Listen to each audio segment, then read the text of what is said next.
Good evening, everyone. Welcome back to another episode of Change Talk. As always, my name is Stephanie Jenkins. I am your host for tonight's show and every show, really. Change Talk is a weekly live where I come on and share some information with you guys about a wide range of topics related to behavioral health, leadership, emotional wellness, substance abuse, all those kind of things that are topics that are very important to me. And tonight is no different. Tonight, I had to bring in some assistance because the topic that I want to talk about is one that, while it is something that I am passionate about as the wife of a Black man and a mother that is raising two young Black men, it is not something that I could lend the proper perspective to because I am not a Black man. And so tonight we're going to be continuing our series that we started the beginning of the year on mental wellness. And we started out just talking about how to invest in our mental health, about things that we could do, tangible steps we could take to invest in our mental health and wellness. And then last week we had Lynette talking to us about mental health and entrepreneurship. And I know that video got a little garbled. We had some technical issues. So Lynette and I are working on doing an offline version of that conversation, and that'll be posted soon. So stay tuned. We're trying to work out some details on scheduling and such. But tonight, I have the pleasure of having a dear friend of mine. His name is John Granger. He is the principal, the CEO, the founder at Breakthrough Therapeutic Services in Philadelphia, Pennsylvania.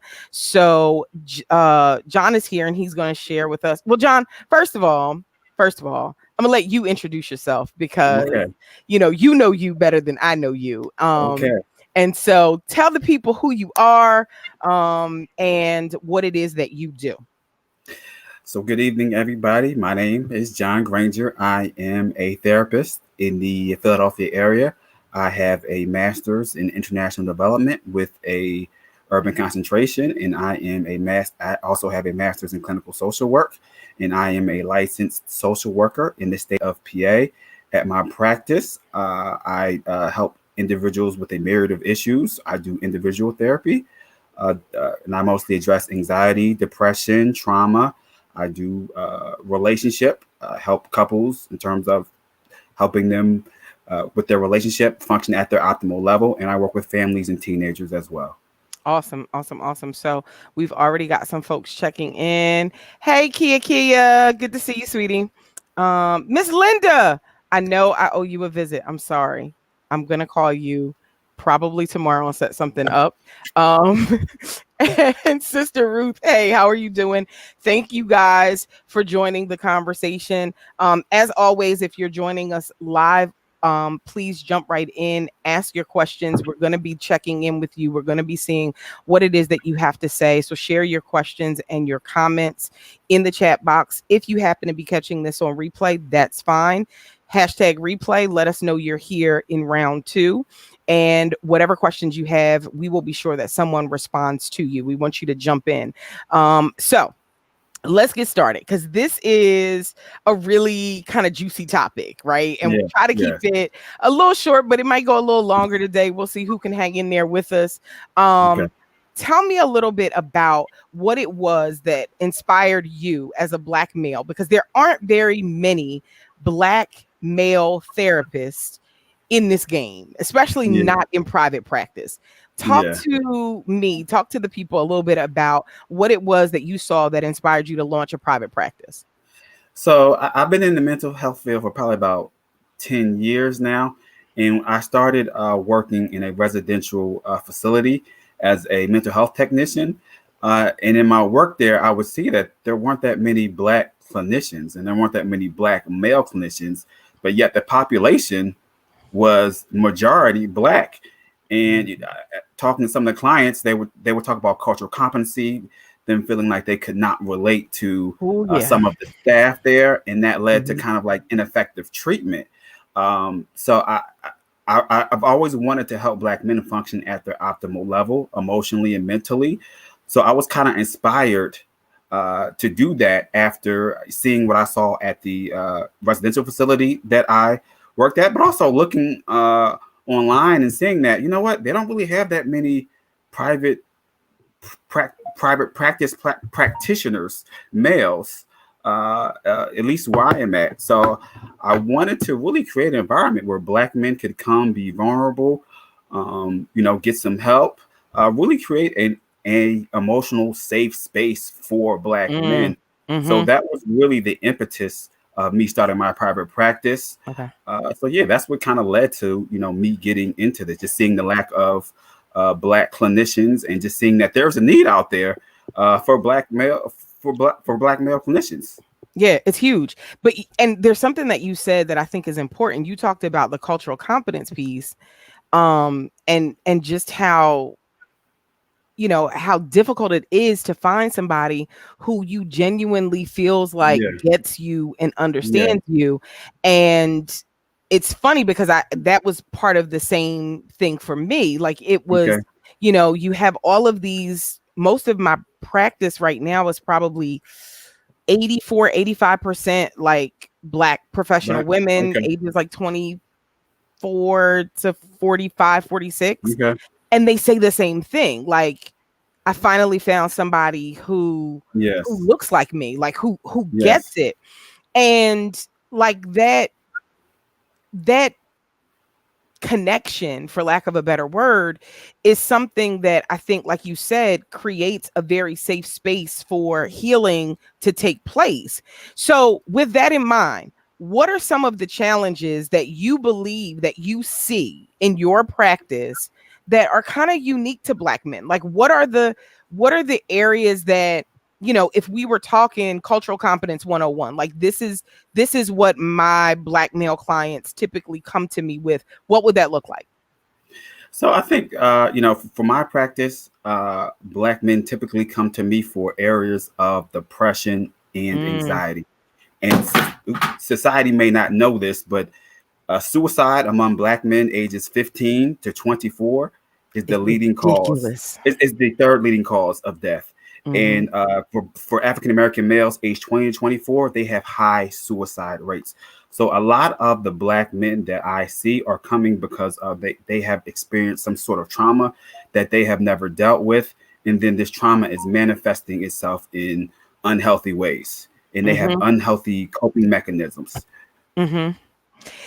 Speak to that for a minute, because I think there's a myth that trauma only happens to females in general, that Yeah. men don't experience trauma. Men don't, even with the depression and anxiety, that men don't go through that. Those are, excuse me, women's issues. Speak to that a little bit more, and kind of speak to like what that looks like, and just how possible and even prevalent, like you mentioned some of the statistics, that is for men in general, but particularly for men in our community. Yeah, so men definitely do experience trauma and depression. I think what's different is that men, especially particularly Black men, they are kind of conditioned to suppress their feelings. Expressing your feelings in some urban neighborhoods is considered something that women do, and it's not acceptable Hmm. for men. Most for the most part, Black men are prized for their body and their looks, not really their intellect or their emotional intelligence. So they don't really grow Hmm. up valuing their emotional intelligence.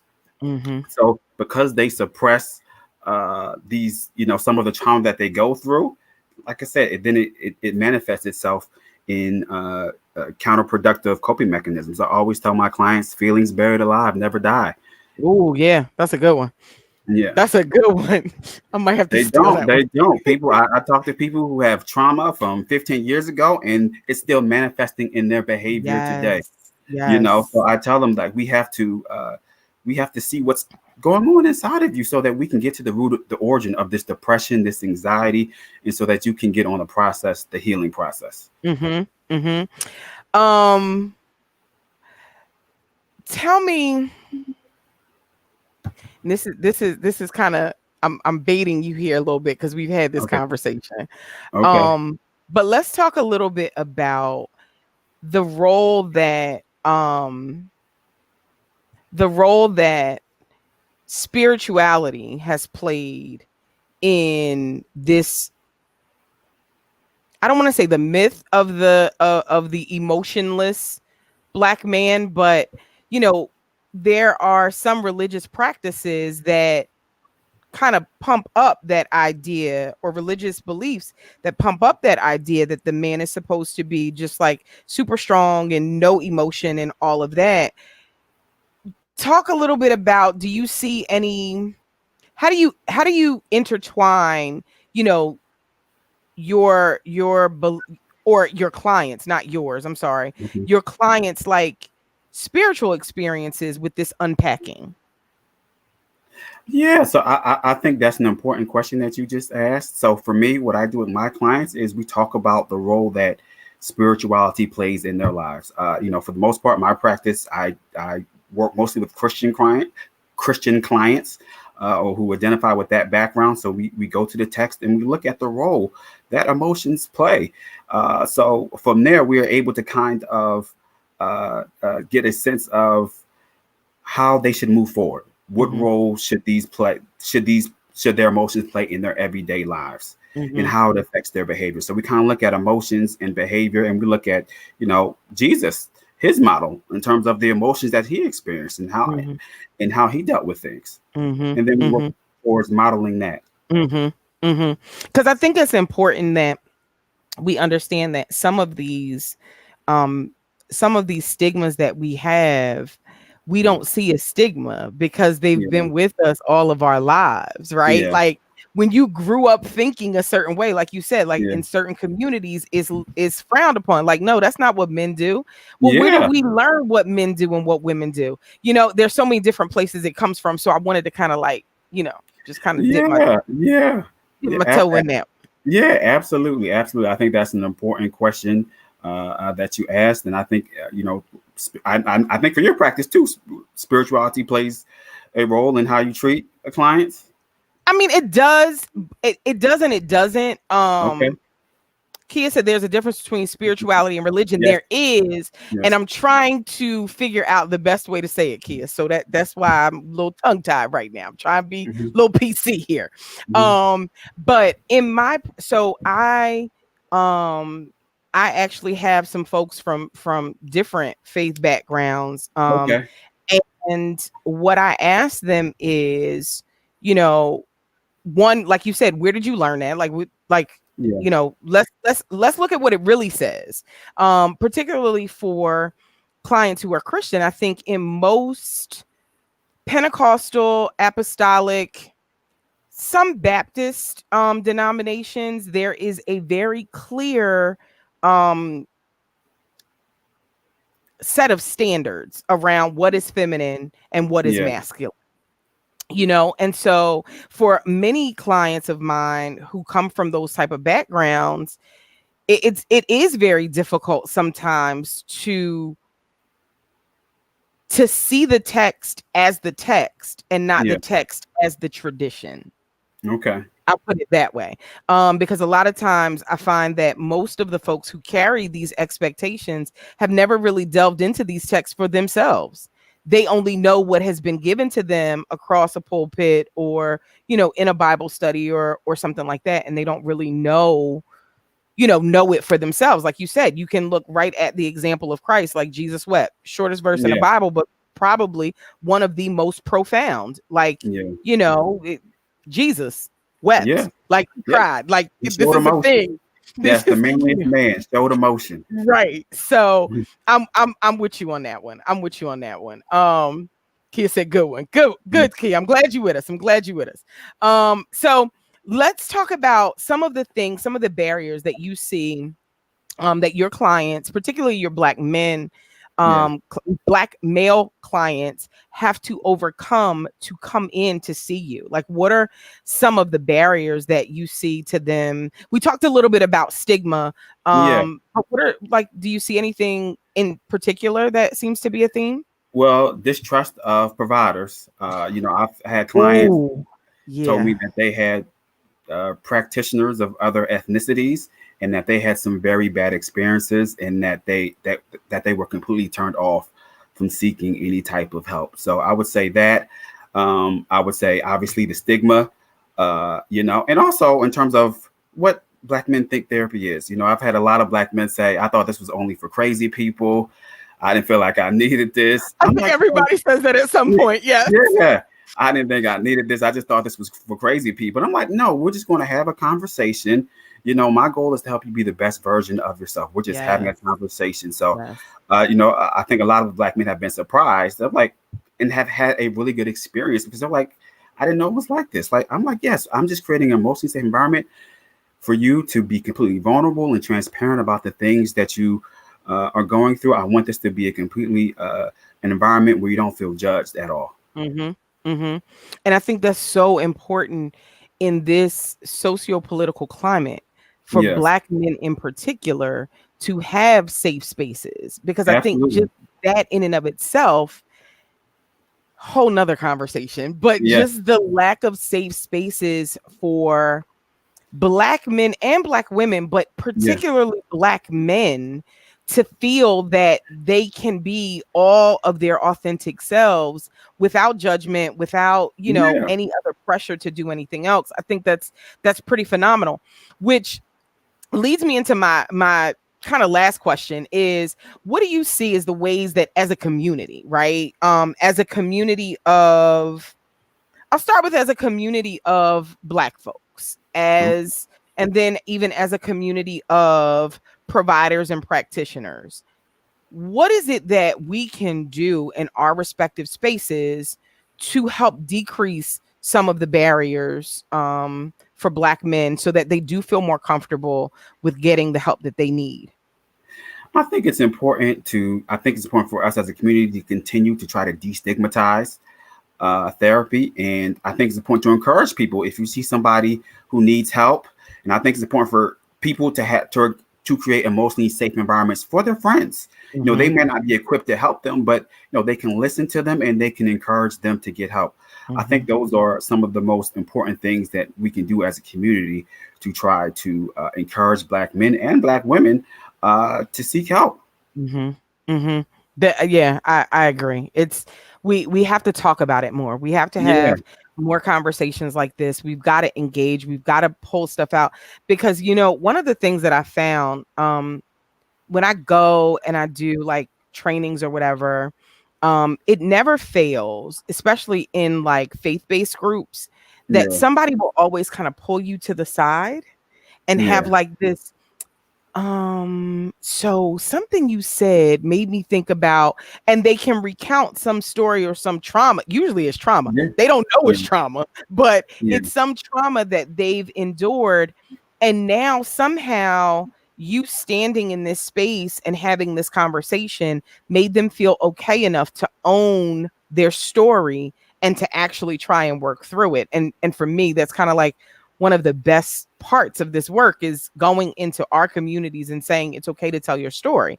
And that's Absolutely. one of the things that Lynn was talking about last week, was just the power of story, Yeah, just the freedom that comes with being able to sit with someone and share who you really are, with them, is a pretty phenomenal experience. But yeah. absolutely. So I think doing that and also not shaming people for dealing with, depression or anxiety or anything like that. When people are shamed, Hmm. people often shut down. So I think encouraging people, but also not shaming them when you see somebody dealing with something. Exactly. Exactly. So let me just double check our comments. If you are here, and you've been kind of quietly watching in the sidelines, and you have any questions, either for myself or for John, feel free to drop those in the chats, and we'll come back to those in a second. For now, John, I want to tell people where they can There we go. We got your contact up here. Yeah. www.breakthroughtherapeuticservices.com. Just tell the folks a little bit more about you and where they can find you, what projects you have going on or anything like that. Okay, so right now I don't currently have any projects going on right now, but they can find me. My website's breakthroughtherapeuticservices.com if they're interested in any type of services. They can drop me an email, and I will get back to them as soon as possible. Okay. Like I said earlier, I've been working in the mental health field for about 10 years, been in private practice for about 2 years, and I would say, the issues I work mainly on are anxiety and depression and trauma. Okay. Cool. We do have a couple comments. Sister Ruth said, awesome. Thank you. Glad you enjoyed it. Kia said, how do you do that if everything feels like a trigger or they're being attacked? So I'm assuming that the do that is supporting them and helping them. Kia, let me know if that was kind of what you meant by that. How do you support someone and encourage them to get help if everything feels like a trigger or like they're being attacked? John, what would you say to Okay, that? so I think if everything feels like a trigger or they're being attacked, I think it might be important to, if everything feels like a trigger or they're being attacked, um, that's hard. But I think it's important for the person to create an emotionally safe environment as much as possible. At the end of the day, it's up to this person to want to get help or to want to receive help. You cannot force this person or make this person get help. The only thing that you can do is try to provide an emotionally safe environment, a place where they can fully express themselves and not be judged, and encourage them to seek help. But if everything feels like a trigger, then your hands are really tied because it's really up to them to want to get help. Gotcha. Preventing. Okay. So how do you prevent the shame? How do you prevent the shaming of someone if it feels like a trigger being attacked? And I think it's kind of the same thing that what did my grandmother says, a hit dog hollers the loudest. Okay. And so when someone is doing something that they know, when you're shaming somebody, you kind of know that you like beating up on them. Like you gotta Yeah. kind of chill out. Exactly. You suggest Yeah. it, you don't Right. pressure it. Yeah. You can offer it, but if the person is getting completely defensive, my thought is they're just not ready to change that, and you just be the opposite. So if that person is shaming, you just be the safe space. Yeah. Just keep showing up as the safe space for that person. And I think it kind of works itself. I don't want to say works itself out, but you just kind of smother it out with with the positive energy instead of kind of letting the negative win. So Kia, I hope that answered your question. So I thank you once again, John, for joining Oh, me thank you for having tonight me. on the I show. appreciate it. So you're doing are you taking speaking engagements for 2021? I don't have any right now. I might have something later this year, but not right now. Okay, but you're open to them? Oh yes, yes, yes. I Okay. am open to yes, So, absolutely. okay, guys, if you've got a group, if you've got a men's group in particular, and you need someone to come in with this area of specialization, please, please, please reach out to John. His information is below. As always, you guys know where you can find me. I'm scrolling at the bottom, www.awakeningchange.org. We'll be back next week. Next week, it'll just be me by my lonesome. But I'm going to be we're going to be taking this topic and kind of branching it out a little bit more. We're going to be digging into the trauma of racism. John, where are you located? John is located in Philadelphia, Pennsylvania. His Yes. office actually looks at City Hall, and I'm kind of jealous because he's got a good view. Mhm. So that's his info, Miss Linda. He's got to contact us on his page, so you can find him there. Next week I'm going to be talking about the trauma of racism, and if you have not already gotten your signed copy of Shut 'Em Down, Black Women, Racism in Corporate America. There are a few copies left that I have available for signature. Visit the website. You'll see all the information to order. There's also the ebook, Give Yourself Grace, that's still available on Amazon for $4.99. The ebook on COVID friendly strategies for self-care. I want you guys really to take care of yourself. She said, okay, thanks. All right. So Miss Linda's going to reach out to you. Okay. I want you guys to take care of yourself, stay safe, be well, mask up. This thing is not over. And I would like to see all of you guys next week, if you're not busy, right here. John, thanks again, everyone. Thank you. Thanks for joining me. Have a great night.